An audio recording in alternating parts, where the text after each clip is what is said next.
The National Assembly is proposing a uniform 4-year renewable tenure for elected local government officials across the country. According to other proposals by the federal legislators in the Constitution Review, those contesting local government elections are expected to be not less than 25 years of age. Such contestants are required to hold a minimum of secondary school certificate or its equivalent and must be sponsored by a political party. Power to remove local government chairman and vice chairman is vested in councillors, thus stripping state governors of power to dissolve councils. The proposals are part of the broad recommendations by the Joint Constitution Review Committee of the Senate and House of Representatives adopted at the recent retreat in Lagos. Now, to help put this into perspective, we are joined by legal practitioner Towo Oseruoja.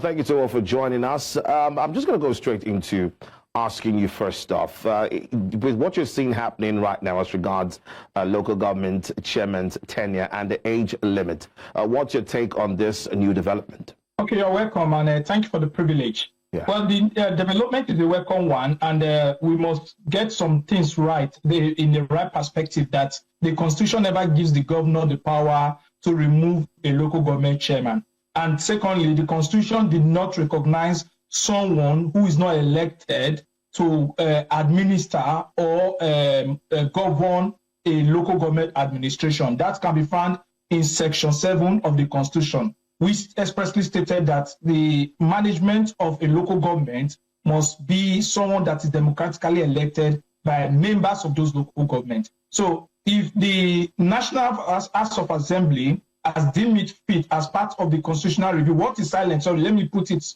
in a clear perspective. What is silent in that Section 7 is the tenure of the local government. That is silent. Then another thing again, where the states derive their powers from, where they act or traverse with the provision of the Constitution, is Section 4, subsection 7 of the Constitution of the Federal Republic of Nigeria, that gives State House of Assembly to make laws for the good governance of a local government. So states hide behind those laws. So if the National Assembly, in the course of amending the Constitution, want to make this thing expressly clear, is a welcome development. So the fact that the tenure of a local government chairman is simplistically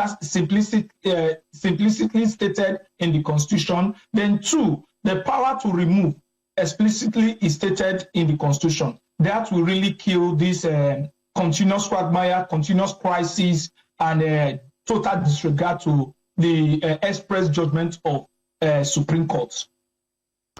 Now, there have been talks about, local government autonomy, and this has happened for quite some time, especially with, what the Attorney General of the Federation had said sometime last year, rather. But one would ask that what does this role, what has happened right now, this new development in the National Assembly, how does this play a role in achieving local government autonomy in Nigeria?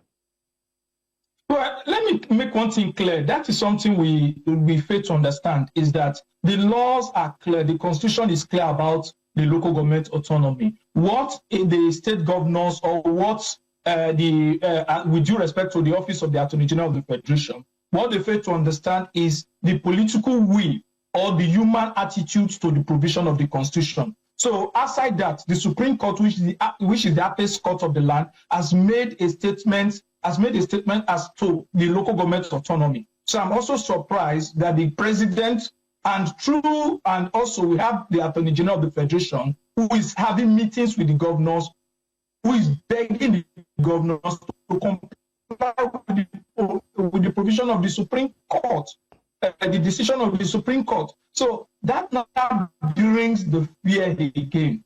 The law may be there, but what about the human attitude? I think it means nothing if the human will to implement the express provision of the law.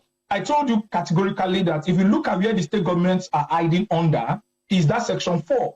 And if you look at that Section 4, every law passed by each state regarding the management of local government, regarding the dissolution of local government, regarding the affairs of local government, is ultravirus with the express provision of Section 4. And if you look at the 4th schedule of the Constitution, expressly stated the roles of the local government. So let's see if this is stated in the Constitution.